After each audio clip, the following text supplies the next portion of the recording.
Si on gagne, avec cette équipe-là, on va changer ce sport. Cadence man. Essai de Christophe Dominici, c'est un génie. Trace la glace, c'est le Bogman. Calvin Vous êtes l'équipe la plus nulle que j'ai jamais entraînée. Pas ça, Zinedine. Je vais devenir la meilleure. Comme ça, je pourrais changer les choses. Souvenez-vous, on marque pas avec ses pieds, on marque avec ses couilles.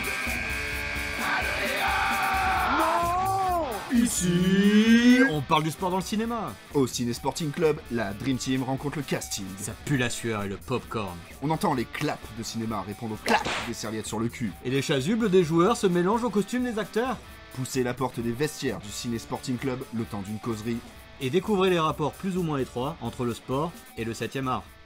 Bonjour et bienvenue dans la causerie du Ciné Sporting Club. Dans cet épisode, nous allons vous parler d'un film documentaire qui sort le 7 mai dans les salles, Une jeunesse française, de Jérémy Battaglia. Ce très beau film nous embarque dans les arènes du sud de la France pour nous faire découvrir un sport traditionnel peu connu, la course camarguaise. Et cela à travers les yeux de deux professionnels qui nous racontent leur rapport à ce sport, tout en abordant des sujets forts et tabous. Et qui de mieux pour en parler que le réalisateur Jérémy Battaglia, qui nous fait l'honneur de bien vouloir répondre à nos questions. Alors bonjour Jérémy, et merci pour votre présence au sein du Ciné Sporting Club. Bonjour, merci beaucoup pour l'invitation. Alors pour commencer, on va déjà éclairer nos auditeurs sur ce magnifique sport. Pouvez-vous expliquer en quelques mots ce qu'est la course camarguaise ? Alors la course camarguaise, en fait, c'est un sport traditionnel du sud de la France, de la Camargue, comme son nom l'indique. C'est un sport qui est issu sûrement il n'y a pas vraiment de version officielle de l'origine de ce sport, mais on pense que c'est un peu issu peut-être de jeux traditionnels des travailleurs des champs qui, par ennui, jouaient avec les animaux. Peut-être ils faisaient comme une sorte d'arène avec les charrettes ou des trucs comme ça pour venir un peu toucher les vachettes, etc.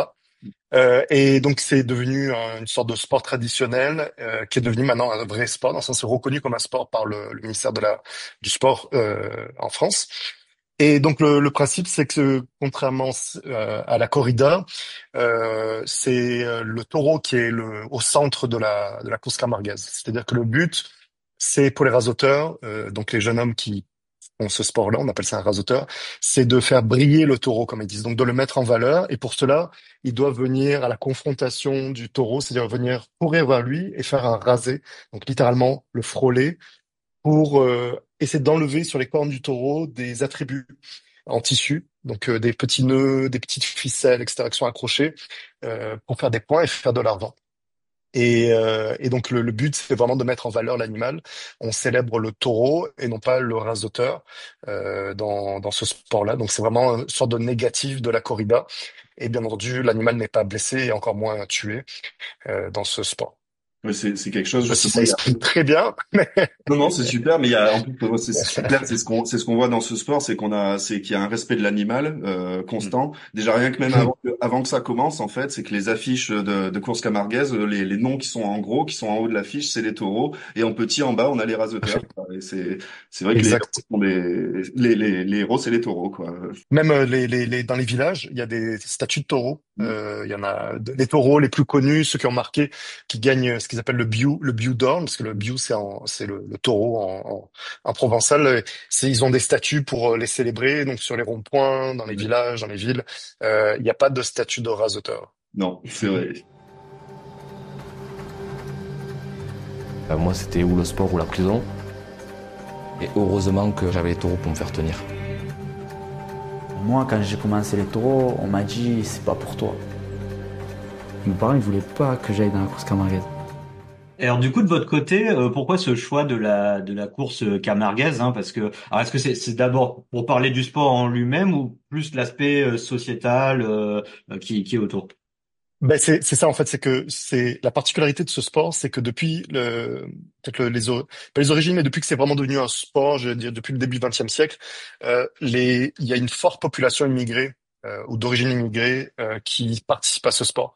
Ça a été les Italiens, ça a été après les Espagnols, et depuis la fin des années 70, années 80, c'est beaucoup les jeunes issus de la communauté maghrébine.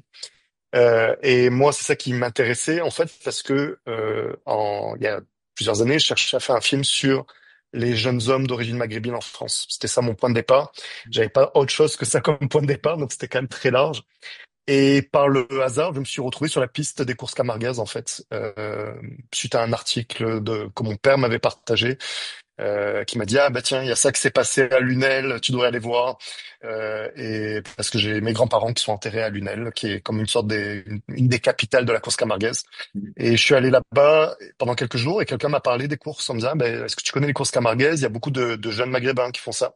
Ça pourrait peut-être être intéressant. Donc je me suis retrouvé dans une arène et tout de suite j'ai vu mon film. C'était comme la métaphore parfaite parce que moi ce qui m'intéressait c'était de parler de la place de ces jeunes hommes d'origine maghrébine en France, de c'est quoi leur réalité et d'offrir, et je voulais essayer de trouver un narratif différent autour d'eux qui aille un peu à l'encontre du narratif dominant dans les médias sur ah ben les Arabes qu'on dit vulgairement, qui sont problématiques, qui sont dangereux, qui sont et moi j'essaie de trouver un contre-pied à ça qui soit plus réaliste parce que ben l'immense majorité de ces jeunes hommes-là ne sont pas dangereux.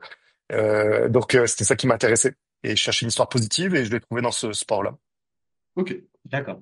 Alors du coup, justement, les deux protagonistes du documentaire, donc ces deux raseteurs, Jawad Bakloul et Belkacem Benamou. Alors comment vous les avez contactés justement pour le film et comment vous les avez convaincus de les suivre et de les filmer? Bon alors déjà il faut le dire là parce que les gens ils voient pas là mais ce sont deux beaux gosses là donc ils sont Faut aller le ces voir, deux ouais, gars allez le non, voir. ils sont super charismatiques et donc tu sais parce que quand on fait un documentaire il y a quand même une part de casting entre guillemets là.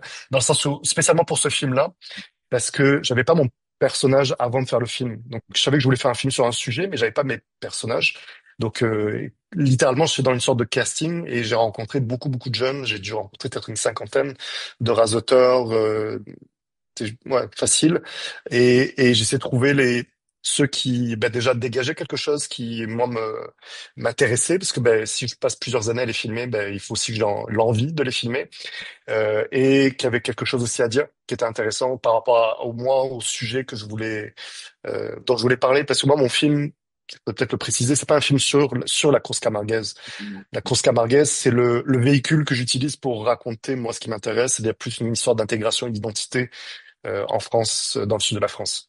Et donc j'ai rencontré un premier Belka, et Belka c'est comme c'est la tête brûlée là, c'est le showman, il a il se la joue, il a une belle voiture, Et c'est un moi, peu je l'ai le vu gars du courir, sud. je l'ai vu courir, et c'est vrai Ouais. qu'effectivement, c'est l'image qui dégage, et on se rappelle de lui pour ça Ouais. aussi, essentiellement, ouais, c'est vrai. Ça, il a vraiment un charisme, une énergie dans les arènes qui est vraiment unique. Et moi, quand je l'ai vu rasoter, je dis, OK, ce gars-là, il a un truc, là, il a un Ouais. caractère.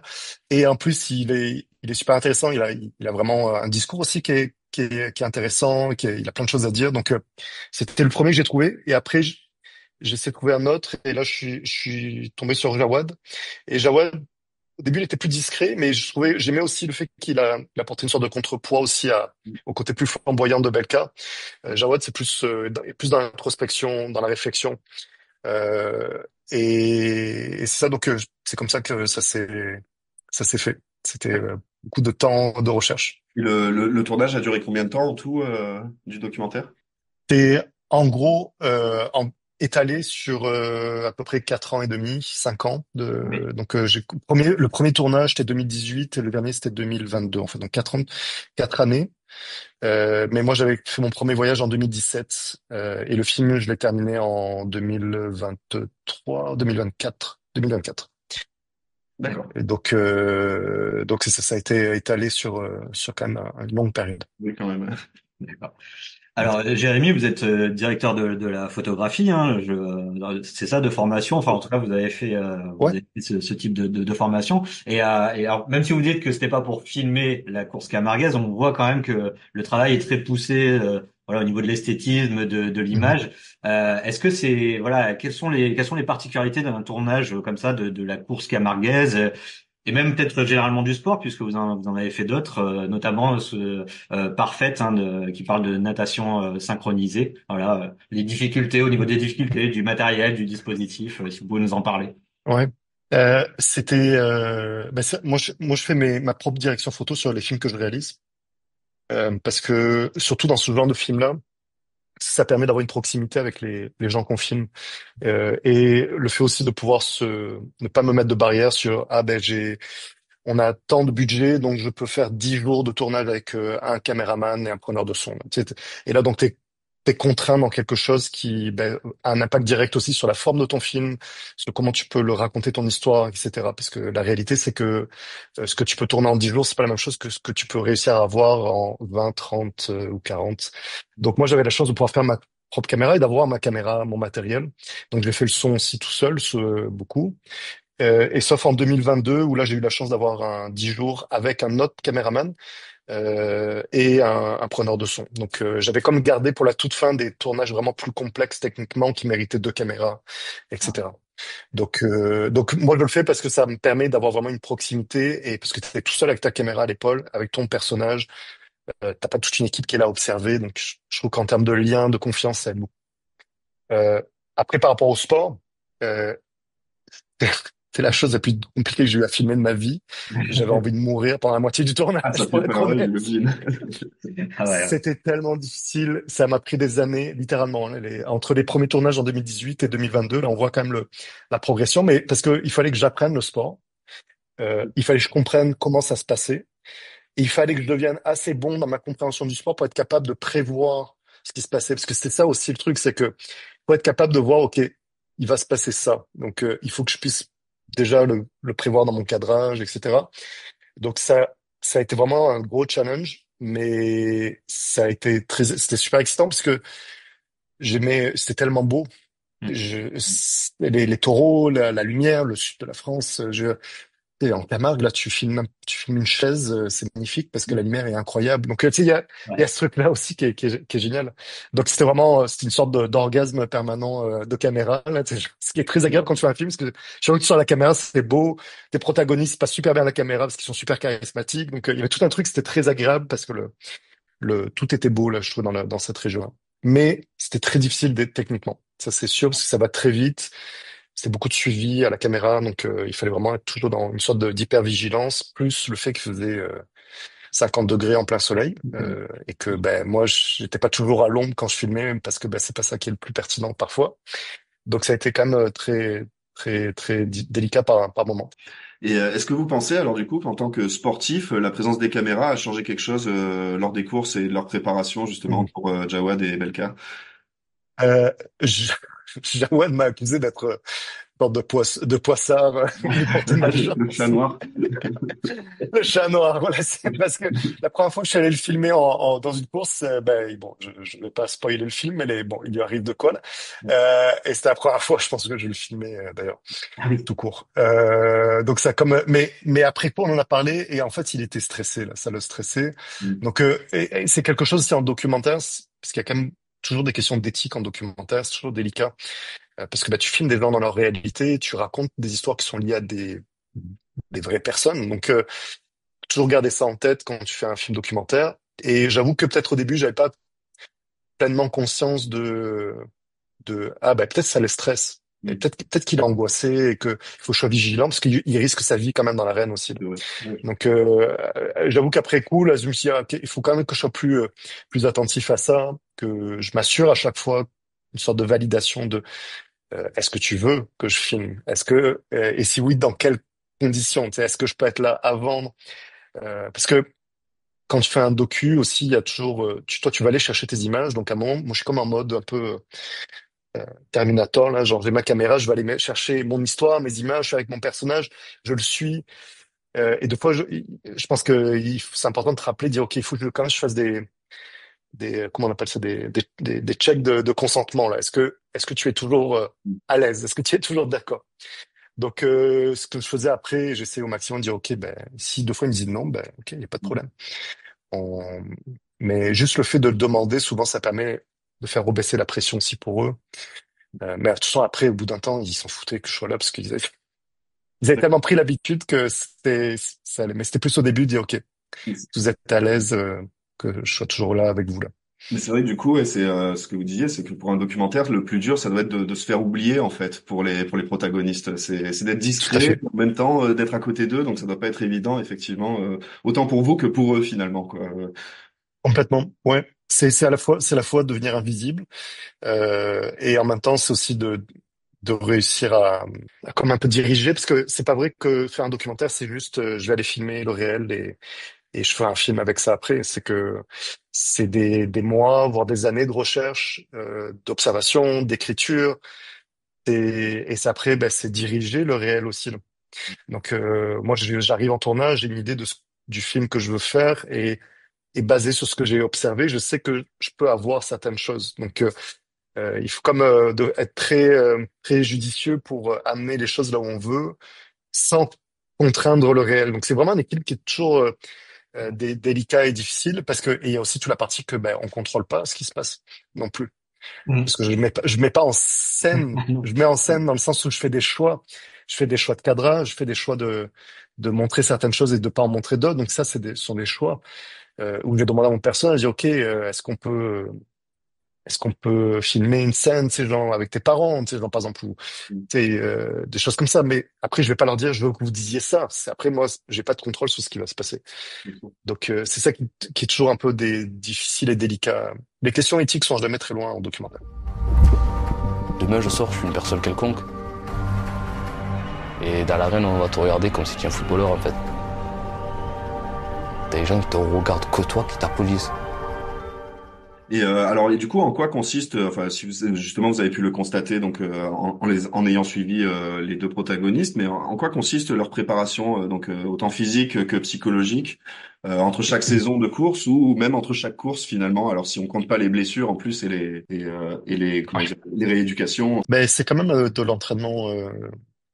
Pour eux, c'est quotidien. Donc, c'est en partie, bon, ils font de la musculation, ils font de l'entraînement aussi en tout ce qui est explosivité, là, parce que pour que les gens comprennent aussi, là, s'ils n'ont pas vu, ils courent après le taureau, non, ils courent vers le taureau et après, bon, ils font une sorte de courbe pour s'échapper du taureau, parce que le taureau a quatre pattes. Donc, pour lui, c'est pas aussi facile de le rattraper quelqu'un en courbe. Alors que si en ligne droite, ben là, ce serait très facile de rattraper quelqu'un parce que nous, on a deux jambes et eux, ils en ont quatre. Donc c'est pour ça qu'il faut une sorte de courbe pour pouvoir battre le taureau. Mais après, une fois qu'ils ont réussi à fuir le taureau, ben pour se mettre à l'abri, il faut qu'ils sautent sur une rambarde et aillent s'accrocher en hauteur sur les arènes en gros. Donc ça demande quand même beaucoup de puissance aussi physique. Puis il y a toute la partie aussi, j'imagine souplesse, etc. Donc certains sont quand même très sérieux. Après, ça reste le sud de la France, ça reste un sport traditionnel. Donc souvent ils fument leur cigarette avant d'entrer dans la arène. C'est pas tous des Ronaldo. Mais Non, ça... voilà. Ouais. Moi, j'ai le souvenir de ça aussi. Ça... C'est vrai, c'est un petit Ricard et ça repart, quoi. Après, Eh oui, non, c'est ça. Il y a tout ce côté-là du Sud qui est génial. Et moi, j'adorais ça, c'était ce mix, ce mélange-là entre le plaisir de faire, le côté sportif qui est quand même super intéressant, le côté culturel et en même temps le côté aussi la qualité de vie, du plaisir de vivre. Donc, mais ça reste des sportifs. Et certains sont super encadrés, ils ont des coachs, ils ont des préparateurs physiques, ils ont tout ça. Et alors, justement, vous avez côtoyé pas mal de milieux sportifs, du coup, à travers des documentaires. Est-ce que, enfin, à quel autre sport vous pouvez comparer la course la course camarguaise, pardon, au niveau, je sais pas, des gestes, du danger, de la préparation dont on a parlé? C'est une très bonne question. C'est visuellement, pour moi, il y a quelque chose de la danse dans ce sport-là. Mais vraiment visuellement, là, il y a vraiment quelque chose de très, on dirait des danseurs un peu, parce que quand ils sautent, c'est quand même extrêmement esthétique aussi comme chose. Et il y a tout ce contraste-là aussi du blanc, parce qu'ils sont habillés tout en blanc, le taureau qui est tout en noir. Donc quelque chose qui est très artistique, quasiment, je trouve, sans que ce soit vraiment une volonté de leur part, je pense.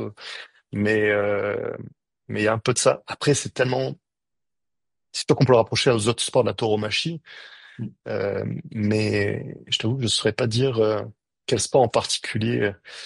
C'est tellement oui, tellement spécial. Ouais, c'est vrai que Non, mais la danse, ouais, il y a un côté ballet, on dirait que c'est un peu synchronisé. Enfin, ouais. Hmm.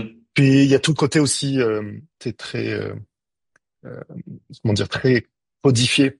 C'est ça qui est intéressant aussi. Et moi, ce que j'aimais beaucoup, c'est que la course est codifiée. Donc il y a la présentation au début des rasoteurs au public. Donc ils doivent venir dire bonjour au public en traversant l'arène en deux lignes droites avec les rasoteurs de chaque côté. Il y a le président de la course qui fait des annonces Donc c'est un homme, puisque j'ai jamais entendu une femme, mais c'est une personne qui est souvent la personne qui est à la tête du club taurin de la ville, du village, et qui va faire les annonces. Et en fait, il va faire monter les enchères. Donc, les notables de la ville ou du village donnent de l'argent, donnent un budget. Donc, je dis, ben, moi, je donne 50 euros. Et après, ben, il va les répartir sur les différents points, les attributs, sur les différents taureaux. Et donc, il va faire des annonces en disant, ah, ben, la boulangerie du rond-point, 1 euro de plus. 2 € de plus. C'est ça. Donc, ça fait monter petit à petit les enchères comme ça.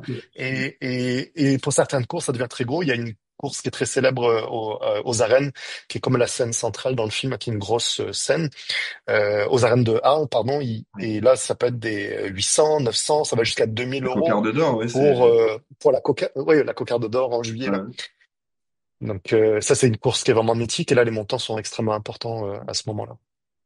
Et du coup, justement, moi, je me posais la question, peut-être que vous savez, c'est est-ce qu'il y a comment dire, une stratégie aussi de la part des rasoteurs de faire un peu monter les enchères et d'y aller vraiment finalement quand l'enchère est intéressante, quoi. Et je t'avoue que c'est une question que je me suis souvent posée, Ouais, mais ouais, officiellement non, parce que et en même temps ils se coordonnent pas entre eux, donc tu sais, comment ils feraient ça. En fait, je me suis souvent demandé oui, comment oui, ils c'est feraient vrai. ça en fait. Ouais. Donc je pense que au début, oui, il y a un intérêt, peut-être les premières minutes là, mais je pense puis aussi ça redémarre pas toujours à zéro non plus, donc Non, c'est vrai.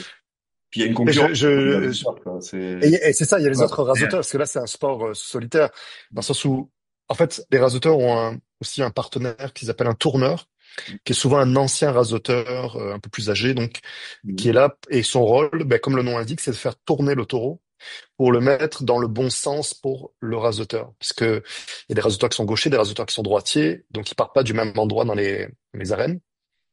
Et le tourneur, lui, c'est comme son partenaire, donc il va faire il va essayer d'attirer l'attention du taureau pour que le taureau se tourne pour le mettre en bonne position pour que son rasoteur puisse partir et faire son rasé. Donc il y a aussi cet élément-là. C'est un sport d'équipe, quoi, Dans le aussi, sport. du coup. Ouais, Et c'est ça. Et après, il partage la somme avec son tourneur. Il me semble, et là peut-être que je m'utilise, mais il me semble que t'as pas un tourneur pour chaque rasoteur. Souvent, t'as un tourneur, il va travailler pour plusieurs rasoteurs. D'accord. Sinon, ça ferait beaucoup de gens. Mais donc c'est ça. C'est là où le côté équipe va embarquer. Mais après, chaque rasoteur travaille pour soi. Ouais. Alors, vous l'avez évoqué au début de l'interview, le film, il est basé sur les problèmes de racisme que peuvent rencontrer les rasteurs d'origine maghrébine. Alors, est-ce que c'est quelque chose qui a toujours existé, voilà, sous couvert un peu de tradition et de régionalisme, ou alors est-ce que c'est une triste évolution dont Jawad et Belkacem vous ont fait part? Mais pour moi, le film, c'est surtout, je pense que je voulais utiliser comme une sorte de, je sais pas si c'est le bon terme, mais une litote, là. Je voulais utiliser ça comme pour parler du racisme en France, en général, de ces jeunes-là. Je pense que c'était ça, moi, qui m'intéressait, parce que leur expérience est très représentative de l'expérience de tous les jeunes hommes d'origine maghrébine en France. Euh, et en même temps, ils sont complètement à contre-pied de ce qu'on attend de ces jeunes-là. C'est-à-dire que le film se passe pas en banlieue, il se passe pas dans une cité. Ils font pas du trafic, ce sont pas des terroristes. Tous les clichés là qu'on entend toujours sur les hommes maghrébins. Euh, ils ont des émotions, ils ont une famille, ils ont parfois un enfant. Donc le fait que ce soit des êtres humains, en fait, c'est assez. Pour moi, à un moment, je me suis rendu compte que c'était quasiment polémique de faire un film avec des jeunes hommes maghrébins qui ont des émotions complexes et qui sont des personnages complexes. Genre, et d'ailleurs, je le vois sur les réseaux sociaux, là, les réactions, on est bombardé de réactions racistes Ah bon? euh, à cause du film. Ouais, sur le film, parce que ils disent, ils sont pas contents, ils ont qu'à partir, mais ils vont partir où? Ils sont nés ici. Ah oui, d'accord. C'est genre. Ok. Donc, pour te faire une idée un peu du truc, donc moi, ce que je voulais utiliser, ce que j'aimais, c'est que c'était complètement à contre-pied de tout ce qu'on voyait d'habitude, et j'adorais le côté euh, western camarguais là, tu sais, genre, ce sont euh, des jeunes Arabes mais face à des taureaux dans le sud de la France, c'est l'endroit le plus raciste de la France. C'est genre là, non mais le sud, j'ai grandi à Marseille là, et la Camargue, On connaît. c'est chaud là, tu sais genre c'est chaud en termes de vote, c'est chaud en termes de tension identitaire dans la région. Donc moi c'est ça qui me faisait triper là sur le projet, c'était d'aller complètement à contre-pied. Et la réalité c'est que ben ce qu'ils vivent, c'est ben par exemple Jawad, il a fait des études, il a jamais été capable de trouver un boulot pour pouvoir travailler et qu'il trouvait même pas de stage pour finir ses études, que tout le monde trouvait des stages dans sa classe, sauf les deux Arabes de la classe. C'est ça la réalité. Donc après, on va dire ah ouais, mais ça prouve rien. Ça, oui, ça prouve rien. C'était juste eux. Mais quand on sait que c'est tout, l'expérience se répète à l'infini. Et aussi c'était le film. Moi, je voulais pas les présenter comme des victimes. Et eux se présentent pas comme des victimes. Et d'ailleurs, Jawad, il a été très insistant sur ça. Et ça a été compliqué aussi parce qu'il voulait être sûr que j'allais pas les présenter comme des victimes. Il dit moi, je suis pas une victime. Et donc je dis aux auditeurs, ce ne sont pas des victimes. Mais ils sont quand même victimes dans l'absolu d'un racisme systémique, pour le coup, qui fait qu'on les place toujours à un endroit, on dit, ben non, toi, en fait, t'es ça. Et eux, ils ont beau dire, ouais, non, mais moi, je suis plutôt ça. On dit, non, non, toi, t'es ça, en fait. Et donc, on peut pas imaginer, genre, moi, je suis un mec blanc, genre, issu d'une famille française, italianiche, là, tu sais, genre, donc, j'ai jamais eu de problème, on m'a jamais questionné sur mon identité, là. Même avec mon nom de famille, c'est Batalien, tu sais, genre, personne n'a questionné le fait que j'étais français. Mais on peut pas imaginer ce que c'est de grandir dans un pays, de naître dans un pays et te faire dire toute ta vie que tu es pas d'ici, là. Donc, c'est ça aussi que moi, je voulais montrer. Et donc, le fait que ces jeunes s'impliquent dans une tradition ultra locale, ultra blanche, ultra, genre, déjà, je trouvais que c'était le plus beau des conservatrices, je trouvais que c'était le plus beau des fuck you qu'ils pouvaient faire. Et en même temps, et c'est là aussi où je trouve que c'est super beau, parce que je voulais pas faire un film manichéen, c'était que, ben, ils sont quand même accueillis à bras grands ouverts par une immense majorité des gens de cette culture-là. Donc oui, il y a du racisme aussi, ils en prennent aussi dans cette région, dans cette culture, mais la grande majorité des gens, ben, ils sont fiers d'eux aussi. Donc c'était ça aussi que je voulais montrer, c'est que je voulais pas faire un film genre ah les gentils petits maghrébins, les méchants blancs français de souche de je sais pas combien de générations il faut pour dire qu'on est des Français là donc mais c'était pas ça. Je voulais montrer aussi les zones de gris. Moi c'est ça qui m'intéressait en disant ok c'est essayer de balancer les choses et surtout d'humaniser ces jeunes-là et d'en faire un portrait empathique. Pour moi le taureau c'est un ange déguisé qui peut te ramener au paradis ou te faire descendre en enfer. Quand on voit ce documentaire, on constate que les rasoteurs ont un rapport au danger et même à la mort qu'on peut comparer au sport extrême ou au sport mécanique. Alors vous parliez de la danse tout à l'heure, mais c'est vrai que moi quand je vois ce sport, je me dis ils sont confrontés finalement au même dilemme que ces sports-là, que les sports extrêmes ou les sports mécaniques. Parce que malgré les craintes des proches, les blessures, la conscience du danger en fait constant, on sent que rien ne les arrête finalement. Donc du coup ma question c'est est-ce que en plus de leur passion, on peut parler d'un genre d'addiction à l'adrénaline que leur procure la course? Complètement. Ouais. Complètement. Moi je pense qu'il y a vraiment de ça, il y a une forme d'addiction, comme les gens qui font comme tu dis très bien des sports à risque là, genre le saut en parachute ou des trucs comme ça. Je pense que ça demande une forme d'addiction à l'adrénaline que ça te provoque parce que tu sais aller te mettre face à face avec un taureau là genre je ferais jamais ça de la vie là. Genre, ça demande quand même une forme une particularité tu sais que tout le monde n'a pas et donc moi je les admire beaucoup pour ça parce que ça demande énormément de courage et oui c'est une forme de sport à danger là, d'un sport à haut risque. Complètement. D'accord. Et c'est un point du coup sur lequel vous vouliez insister particulièrement dans le film, quoi, aussi, parce qu'on le voit qu'il y a il y a des moments où ils en parlent et c'est particulièrement touchant justement parce que les proches et tout. C'est Ben moi, ce qui m'a intéressé, c'est que cette relation à l'animal, au taureau, c'est que il y a cet amour du taureau et en même temps le taureau peut autant t'amener très haut et il peut te tuer aussi. Donc moi et le taureau, c'est aussi leur porte de sortie socialement. C'est-à-dire qu'à travers ça, ils ont trouvé un statut social qu'ils trouvaient pas à l'extérieur des arènes. Ils ont trouvé du respect qu'ils n'arrivaient pas à avoir à l'extérieur des arènes. Et cette porte de sortie-là, ça peut être aussi leur perte. Et moi, c'est ça que je trouvais super beau, c'était tout ce contraste-là et que je voulais essayer d'exprimer dans le film. C'est vraiment le blanc et le noir. Et moi, depuis le début, j'avais toujours cette idée-là que inconsciemment, ils voulaient être le taureau, là. C'est vrai, le film dit pas ça, mais dans ma tête, j'ai toujours cru ça en disant, je pense que inconsciemment, ils aimeraient être le taureau. Ils aimeraient être aimés, tu sais, admirés et accueillis comme le taureau l'est dans cette région-là. Et c'est normal, c'est quelque chose de profondément humain de vouloir être aimé, de vouloir par sa communauté, d'être respecté, d'être vu pour ce qu'on est. Juste le fait d'être vu. Et d'ailleurs, le film, ça s'ouvre sur ça. C'est Belka qui dit, genre, moi, à l'extérieur de l'arène, je suis personne, mais quand je suis dans l'arène, et tout le monde me regarde. Pour moi, c'est tellement important de commencer avec ça parce que pour moi, ça disait tout. C'est eux, ils veulent être vus, mais pas dans le sens, regardez-moi, je suis plus beau. Juste dans le sens, je te vois comme un être humain. Je te vois comme un égal. Et pour moi, il y a vraiment profondément là, ce désir-là, en eux après, eux, ils diraient, bah non. Alors, peut-être qu'ils le conceptualiseraient pas comme ça, mais moi, après, c'est ma liberté d'auteur aussi. Là. Moi, c'est comme ça que je voyais tout ça, et je pense qu'inconsciemment, il y a clairement clairement de ça. Alors, il y a déjà eu des avant-premières. Vous avez eu des premiers retours. Est-ce que vous avez remarqué que c'était un public de passionnés de course ou des gens comme ça qui venaient s'y intéresser? Non, c'est quand même assez varié. En fait, c'est cool aussi, c'est que ben moi, je vis à Montréal, donc au Québec, et le film est sorti en premier là-bas. On a une première projection à Toronto, puis à Montréal, et après on est sorti en salle au Québec. Et on a été aussi en Corée du Sud, à Séoul, avec le film. Donc, c'était cool de voir des publics extrêmement différents réagir au film.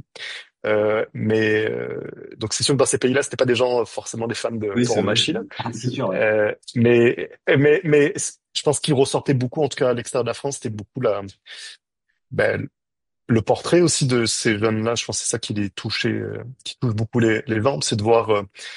C'est drôle parce que je m'en suis rendu compte après coup parce que j'ai fait un autre film qui touche aussi beaucoup à la question de la masculinité.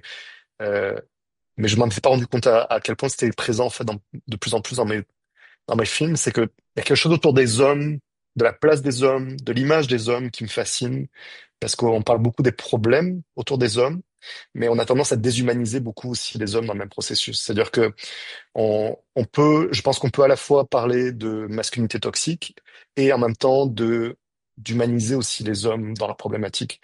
Donc, et deux fois, cet équilibre-là est très difficile à faire parce que ben, les médias doivent faire dans l'efficacité du message, donc on peut pas faire plusieurs messages dans un seul même article. Ouais. Donc, les journalistes font très bien le travail sur les violences sexistes, sur les violences de toutes sortes issues des hommes. Ben moi, j'ai le luxe de pouvoir faire des formats plus longs. Moi, ce qui m'intéresse, c'est de parler de l'humanité des hommes. Et de les humaniser dans leur complexité, autant dans le beau que dans le moins beau. Donc, et je pense que ça touche beaucoup les gens qui voient le film parce que, spécialement pour une jeunesse française qui dit, ben moi, j'ai jamais vu un jeune homme maghrébin exprimer ce genre d'émotion-là. Euh, Parce que ben, souvent, c'est soit le danger, soit c'est le comique. C'est souvent les deux seuls rôles qu'on adresse, qu'on donne à ces jeunes médiatiquement ou dans les films. Dieu merci, ça évolue quand même un peu. Mais dans l'inconscient collectif, ça reste, ben, c'est soit Jamel Debbouze, soit c'est un terroriste du Bataclan. Deux fois, je simplifie à outrance là pour le bien communication, mais c'est quand même souvent ça médiatiquement. Moi, ça me tue, et surtout maintenant que je vis loin, je vis au Québec. Et deux fois, j'entends la façon dont on déshumanise toute une partie de la population. Je trouve ça extrêmement effrayant, en fait. Parce que ben, ces jeunes-là, c'est ce que je voulais prouver avec le film. Ils ont les mêmes désirs que moi, que vous, que n'importe qui de vos auditeurs. C'est avoir une vie digne dans laquelle ils peuvent avoir un travail digne qui leur permet de vivre dignement et de pouvoir élever une famille qui peut être heureuse et en sécurité. C'est pas mal la chose la plus universelle qu'on puisse imaginer. Alors justement, très bonne transition parce que dans le documentaire, vous parlez du fait que les taureaux ont été des sauveurs et ont permis de trouver une voie à Jawad et Belka et même de sortir de la délinquance. Est-ce que vous pensez que des stages de découverte dans les quartiers populaires, au sein des écoles notamment, ça pourrait faire découvrir ce sport, son histoire, ses valeurs ou même susciter des vocations et du coup en plus sortir de certains préjugés sur la tauromachie qui se résument pas à la corrida et à la mise à mort constante du taureau, quoi, en fait. Ouais, mais je pense que ça pourrait être n'importe quoi en fait. C'est comment ouvrir le champ des possibles en fait de ces jeunes-là aussi. Parce que c'est ça, c'est que là eux ils ont la chance d'avoir eu le taureau, d'être tombés sur le taureau dans leur vie. Mais ça aurait pu être le BMX, Oui. la planche à voile la peinture bon après il y a d'autres questions de problématiques de masculinité toxique à la con sur faire la peinture c'est pour les gays ou c'est genre ce genre de truc mais on rentrera pas dans ces sujets-là mais genre quelle que soit l'opportunité que vous avez quand vous avez la chance de croiser quelqu'un un prof un passionné quelque chose ben c'est une chance donc et c'est ça ce genre de sensibilisation c'est clair que ça peut être parce que même si c'est juste un seul qui dit waouh Voilà. qui tombe en amour avec le taureau ben, c'est un qui d'un coup dans sa vie il a une sorte de point d'ancrage en disant ben ça c'est à moi ça c'est moi je peux me construire autour de ça et ça c'est ça qu'il faut et c'est pas juste les jeunes hommes d'origine maghrébine c'est pour tout le monde mais c'est beaucoup aussi pour les hommes parce que malheureusement on on nous éduque pas comme ça les gars c'est souvent et souvent le problème c'est qu'on va nous éduquer juste à travers le corps et la performance aussi donc c'est beaucoup ça aussi qui est problématique et on dit ah ben, la seule chose à faire quand un enfant et un gamin un garçon est chiant on me dit ah ben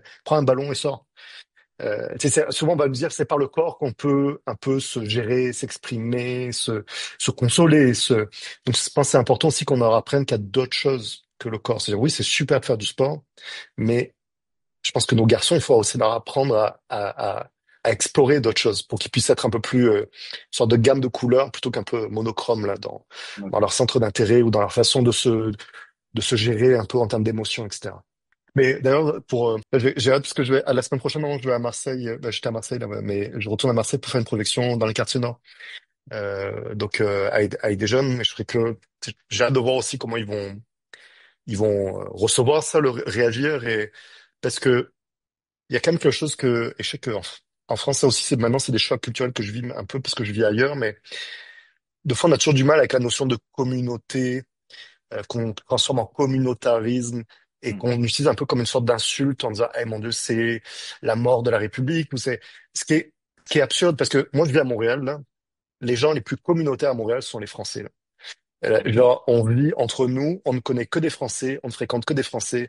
Genre bon, moi ça fait 16 ans que je vis là-bas donc je peux dire que c'est plus le cas mais Oui. et souvent ça insupporte les gens parce qu'ils disent voyons pourquoi ils font pas d'efforts pour se mélanger donc je trouve ça toujours très drôle quand je vois à quel point nous en France on est obsédé avec la question de communauté qu'on supporte pas ça mais vouloir se retrouver avec des gens qui nous ressemblent c'est normal c'est humain et ça veut pas dire qu'on refuse de vivre avec la plus large communauté qui est dans ce cas-là la République donc moi je trouve ça important aussi de reconnaître ça et d'accepter ça de ce sens-là de la communauté mais ça, donc, et je pense que la question de la communauté, c'est aussi la question de la représentativité. C'est-à-dire que avec le film aussi, moi, ce que je voulais faire, c'est aussi montrer une image différente. Donc, et je pense qu'on peut pas comprendre quand on est constamment à l'image de partout, tout le temps. On peut pas comprendre ce que ça peut faire de voir des choses avec des gens qui nous ressemblent. Euh, moi, je suis un homme blanc, comme je disais, mais je suis gay aussi. Euh, quand j'ai eu des films, pour la première fois, ou des téléfilms, je me rappelle un téléfilm notamment sur France Télévisions en 99, je pense, ou un truc comme ça. C'est la première fois qu'il y avait un téléfilm qui a raconté une histoire d'amour avec deux hommes. C'était une déflagration pour l'ado, j'avais 17 ans là. C'est genre, hey, j'ai jamais vu ça, j'ai jamais vu ce genre d'histoire-là. Et on peut pas comprendre, et c'est pas ça qui a fait que, genre, d'un coup, tout le monde est devenu homosexuel. Donc, Non, c'est, non, non. ça n'a pas d'impact. Par contre, ça a un impact énorme sur les jeunes qui sont en quête d'identité et de se retrouver dans quelque chose. Donc, c'est tellement important d'offrir des images différentes, une variété dans les médias et dans les films. Donc, c'était ça aussi avec ce film-là, où tu dis, OK, mais moi, je voulais aller offrir une autre image de ces jeunes-là. Et donc, j'ai hâte de voir comment ces jeunes-là, aussi du quartier nord à Marseille, je vais voir comment ils vont réagir à cette image-là, qui est un peu atypique, peut-être par rapport à ce qu'ils voient d'habitude dans les médias. On a conscience que c'est le taureau qui est roi. Le taureau, il est là pour gagner, et moi, je suis aussi pour gagner. On passe, alors dernière question, en général, sont plus personnelles. Alors, bon, vous savez, le principe du Ciné Sporting Club, hein, c'est qu'on parle donc de sport dans le cinéma. Est-ce que vous avez des films de sport qui vous ont particulièrement marqué? Ou même des documentaires, du coup, hein, on ouvre là-dessus. Hmm. Documentaire, ouais, il y a Pumping Iron avec Arnold Schwarzenegger qui reste un classique des années 70, qui est vraiment un documentaire sur le bodybuilding qui est assez incroyable quand même parce que on voit vraiment tout le charisme aussi de Schwarzenegger c'était vraiment un très bon docu pour le coup, un vieux documentaire. En film, je sais que par exemple, mais ça c'est un film plus sur la danse, mais c'est un sport aussi. Mais Ouais. par exemple, Black Swan j'avais beaucoup aimé Black Swan, mais parce qu'il y a des thématiques autour du corps aussi, de la performance. Je pense que c'est des choses moi qui me parlent beaucoup. La quête d'une forme de perfection, parce que il y a ça aussi, c'est que moi ce que je trouve fascinant, c'est comment le corps est un outil de représentation aussi sociale. Et c'est ça que, même si le film, juste pour rassurer les auditeurs, c'est pas du tout un pensum sur le racisme ou sur c'est vraiment une histoire, c'est un portrait. Mais à travers ça, moi, ce qui m'intéressait, c'était de parler entre les lignes aussi de ça et comment le corps, notamment pour des gens qui sont issus peut-être de classes sociales qui sont moins favorisées, ben, le corps, c'est souvent un outil d'élévation sociale. Et donc, je pense que ça, c'est un truc, un thème qui me fascine beaucoup. Et qu'est-ce qu'on fait subir à notre corps aussi parfois, pour accéder à un niveau social, pour accéder à quelque chose. Donc, je sais que Black Swan, j'avais beaucoup aimé parce que, ben, même si ça parle de ça aussi, et c'est la quête de perfection et l'impact sur le corps. Mais c'est souvent, je trouve qu'en sport, c'est vrai que souvent en docu, il y a quand même de très très bons docus Oui. sur le sport, parce que c'est vrai que, ah si, mon Dieu, un documentaire, c'était sur la freefall, free solo, sur le portrait d'un gars qui fait l'escalade à Manu, Oui. un docu américain je pense que c'est National Geographic qui l'avait produit, en tout cas diffusé. C'est le film le plus terrifiant que j'ai vu, parce que j'ai la phobie, j'ai le vertige. Et en plus, j'ai eu la mauvaise idée de le regarder dans un avion. J'ai comme fait une crise de panique, je pense, à un moment, tellement j'étais stressé. J'ai jamais autant sointé des mains de ma vie. Justement, Mais on en parle dans l'un des premiers épisodes parce qu'on a un épisode où on compare un peu les documentaires de sport et les films, les fictions de sport. Et ah ouais, effectivement, on parle alors c'est pas Free Solo, il y en a eu un autre qui s'appelle The Alpinist. Ah oui. Et je connais pas. c'est pareil, c'est sur du free solo, c'est sur des alpinistes en free solo quoi, donc sans assurance, sans rien. Et c'est pareil, nous ça a été un coup de cœur parce qu'on a les mêmes sensations des mains qui transpirent et tout ça, c'est une angoisse constante en fait du début à la fin quoi. C'est Mm. Et puis ça pose une question, Vraiment. ce que vous évoquiez aussi sur le fait que lui, il est perturbé d'avoir les caméras, parce que pour lui, c'est pas du free solo s'il y a une caméra. Et Et oui.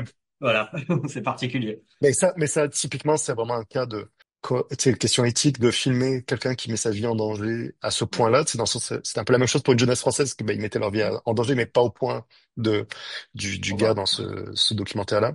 Mais ouais, et puis, moi, ce que j'aimais, c'était tout le portrait aussi de l'obsession de l'homme en arrière. C'est ça qui était fascinant. Mais là, je viens de repenser à un film que j'ai vu récemment, que j'ai adoré. C'est Challengers, Ah. sur le tennis, Mm. de Luca, à chaque fois j'écorche son nom, le pauvre, Luca Guadagnino, Oui. qui est un super bon réalisateur et le film est vraiment fascinant parce que c'est une sorte de triangle amoureux. Donc c'est vraiment un film plus sur les tensions sexuelles entre ces trois personnes-là, mais le film est construit comme un match de tennis. C'est hyper dynamique, c'est hyper brillant et intelligent dans la façon dont c'est mis en scène. J'ai adoré ce film. J'étais tellement insulté qu'il soit même pas nommé une seule fois aux Oscars pour rien. La Ouais, bande son, la bande originale est incroyable. ouais, C'est excellent. vraiment un très très bon film. Et Avec malheureusement un peu Zendaya, c'est passé ça? entre Ouais, avec le maille du Zendaya. filet, comme et ouais, c'est vraiment très, très bon. Ok. Et du coup, vous, est-ce que vous pratiquez ou suivez d'autres sports particulièrement, enfin vraiment supporter Euh, ou juste Pas ou juste supporter. amateur? Je suis un peu le hockey sur glace, C'est ce que parce j'allais que dire, quand je je suis voulais arrivé pas au faire la Québec, je blague. me suis intéressé. Non, mais Le je me suis cliché, intéressé quoi. à ça et après, je suis, mais je suis pas un spécialiste loin de là. Mais c'est quand même un sport qui est intéressant à suivre et euh, qui est quand même assez distrayant aussi à regarder, je trouve. Après, pratique, moi je suis plus sport solo, donc je fais du vélo, je fais du crossfit, je fais de la musculation, je fais de l'escalade un peu, mais en salle. Ouais. Pas en free solo, quoi. Mais ça, j'ai jamais été trop sport d'équipe tant que ça. On a une dernière question qui est un peu traditionnelle, bah, même si on débute nos interviews, vous avez compris seulement, c'est est-ce que il y a un événement sportif ou un sportif dont vous aimeriez voir un film, le film. Si on doit faire un biopic, voilà, quelque chose qui n'a pas été fait et que vous imagineriez bien adapté au cinéma. Elle est pas simple celle-là. Non, elle est pas simple. Ouais, voilà, Mais je sais que la vie d'un sportif ou un événement qui mériterait en tout cas son adaptation au cinéma, quoi. Je sais que autour des Jeux Olympiques, il y a toujours un truc que je me suis dit, ah, il y aurait tellement un bon film à faire autour de ça. Mais il y a le documentaire sur les Jeux Olympiques de 2024 qui est assez fascinant, mais plus sur la cérémonie d'ouverture, donc c'est un peu particulier, Oui. qui est vraiment super bon là, ce qu'ils ont fait tout le docu autour de ça. Mais autour des Jeux Olympiques, je trouve ça assez fascinant comme événement en termes d'organisation et de. Euh, après, moi, je suis pas tant. La vie des sportifs connus et millionnaires, ça m'excite pas tant que ça, pour être honnête, là. Mm. C'est qu'à un moment, je trouve que j'ai toujours une sorte de malaise avec la déification de nos sportifs, là, et euh, t'es- je suis très heureux pour eux qu'ils soient très riches et qu'ils aient beaucoup de talent, dans leur sport et tout, là, je m'en fous, ça m'enlève rien. Mais les portraits, tu sais, puis en plus, les biopics, c'est toujours un exercice qui est rarement réussi parce que c'est rarement fait avec un point de vue. C'est Parce vrai. qu'on peut pas raconter la vie de quelqu'un de A à Z. Moi, ce qui m'intéresse dans un biopic, c'est le point de vue d'un réalisateur sur la vie de quelqu'un. Moi, ce que j'aime, c'est le sport, c'est dans le cinéma, donc ça peut être n'importe qui, tant que c'est quelqu'un qui pratique un sport et que ça dit quelque chose sur lui. Et en plus, il y a un discours social en arrière où ça dit quelque chose sur le monde dans lequel on vit. C'est ça que je trouve intéressant. Mais c'est parce que c'est que ça qui est intéressant, c'est dans le sport. C'est tellement cinématographique filmer du sport. Ah, ça, Quand ouais. c'est bien fait. C'est pour ça que Challenger, c'est vraiment, si les gens ont l'occasion, là, regardez-le, parce que c'est vraiment, c'est super excitant, la façon dont c'est filmé, là, ça, il a vraiment pris tout le truc du rythme, tu sais, on le sent, là, vraiment. Donc, quand c'est bien fait, là, le film et le sport au cinéma, c'est vraiment génial. On confirme. Bon, on est d'accord. On peut être que d'accord, c'est clair.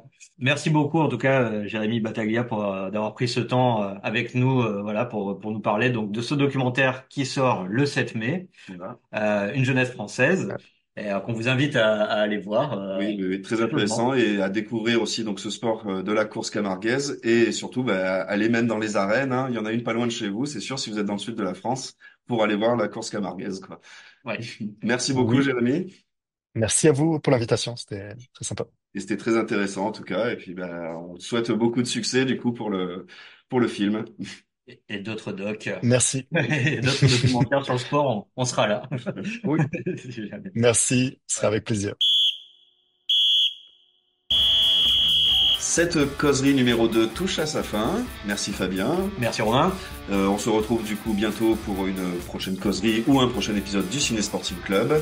D'ici là, Vous nous suivez sur les réseaux sociaux, hein, comme d'habitude. Vous connaissez, vous avez vos petites habitudes maintenant. On en profite donc pour à nouveau remercier Jérémy Battaglia et aussi l'agence attachée de presse N66 qui nous a permis d'être en relation et de monter cette interview qui, on l'espère, vous a plu. merci à tous et on se retrouve pour un prochain épisode. À très bientôt, bye. À bientôt, merci.